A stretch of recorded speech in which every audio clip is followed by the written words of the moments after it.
Hi folks, welcome to the Prepared Homestead. This is Travis. Thank you all for stopping by to watch. Well, it's chillier today.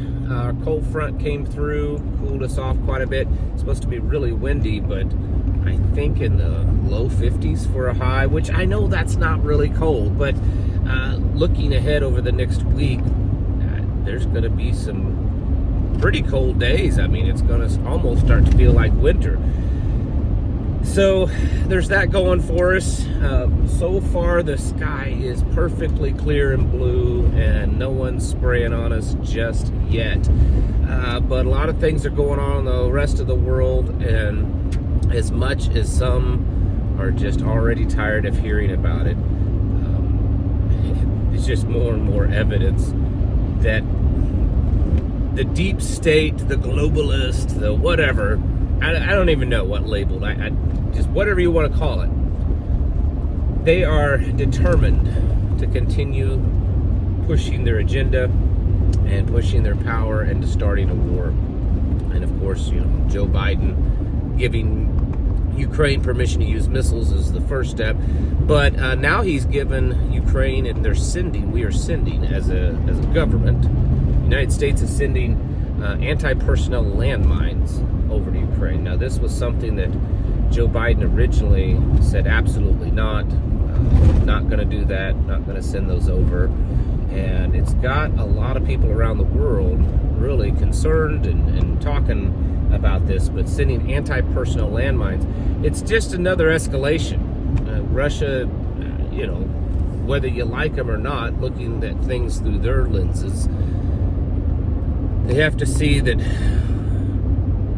the West, that the United States is definitely pushing for a greater conflict over there. In fact, they've said so. Russia has said that.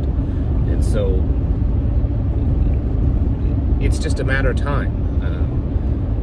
Ukraine has been striking Russia again with the ATACMS missile systems. The United Kingdom is sending some of their long-range missiles over and saying that they can use those. So things are just escalating. You know, if you look at things from the Russian perspective, or from their options, what I would guess that they see are options. And one is that, you know, they're just going to take this as a defeat, right? You know, they've finally, the West has finally unleashed their power on them, and Russia's just going to be defeated. Well, of course, that's not an option for Russia. The second one is to just hold out until Donald Trump gets into office. You know, just try to be as patient as possible and hold out till Donald Trump gets into office. And while that may seem like the better option, number one, there's no guarantee that when Donald Trump gets into office that this is going to stop. No guarantee. And how much damage will Russia have to endure, potentially, until Donald Trump gets office? You know, it's 2 months away. And then, of course, one of the other options is that they just take the gloves off and unleash, you know, fire and fury onto Ukraine and maybe even NATO.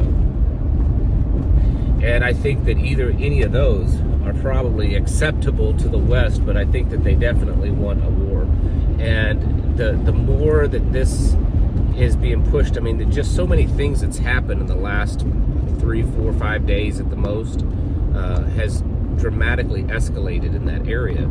And there's still 60 more days before Donald Trump takes office. And again, there's no guarantee that things will immediately change or change at all in that way. I mean, we all hope that Donald Trump would follow through with his promises and ending that war, but we don't know that it's necessarily possible. So we have that going on. It's escalating, and people need to be taking it serious.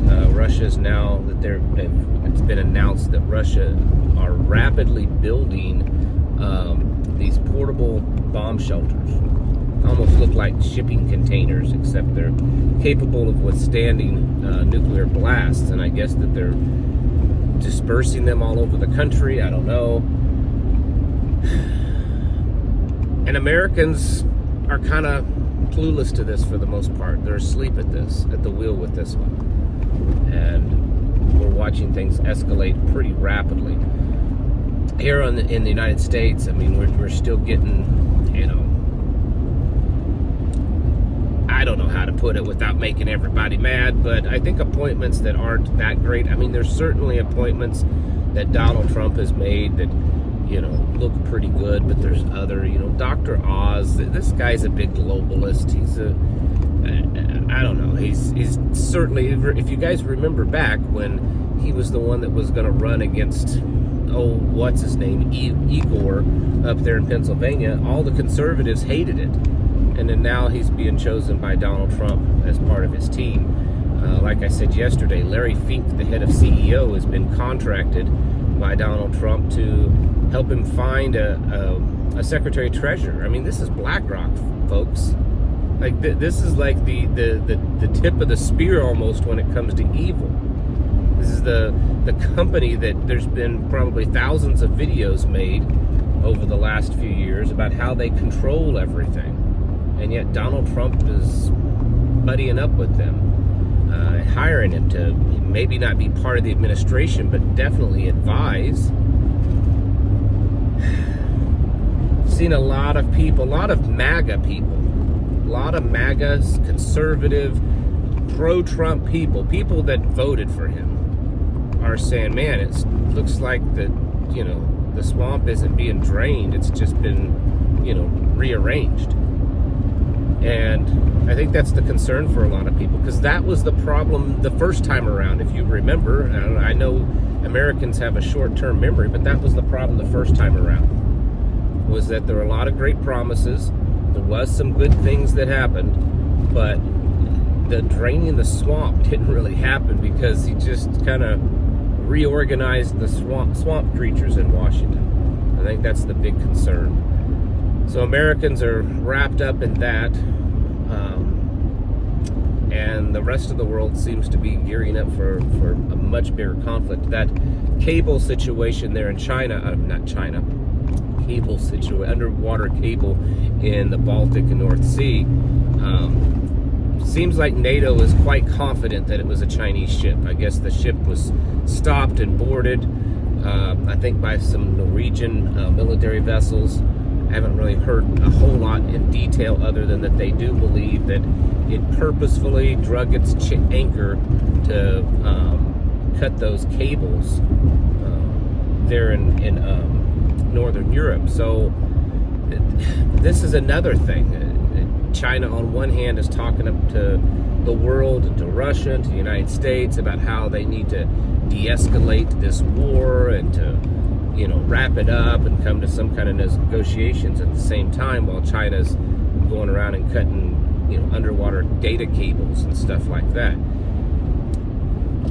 It all shows that this is a new kind of warfare in a lot of ways that we're seeing. I mean, obviously hacking and other things, but the types of wars that we learned about in history, where it was just tanks and bullets, that's not exactly what we're seeing. I mean, we still see those. We're seeing other types of wars too. And there's, like myself and many others have said, we've already been in World War III for a while. It's not the kinetic, conventional kind of war, but we've already been involved in it. And as things escalate, as things grow, it's going to start affecting us more. We're isolated here in the United States in many ways, so that a lot of these things don't immediately affect us, but they will eventually. And that's the reason why I keep telling you to keep prepping, keep getting ready, because these things will affect us.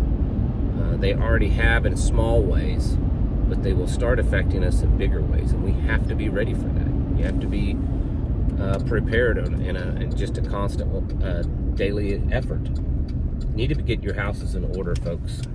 You need to be preparing yourselves mentally, physically, and spiritually, because things are changing at a rapid pace in this world. Thanks for watching. Catch you in the next video.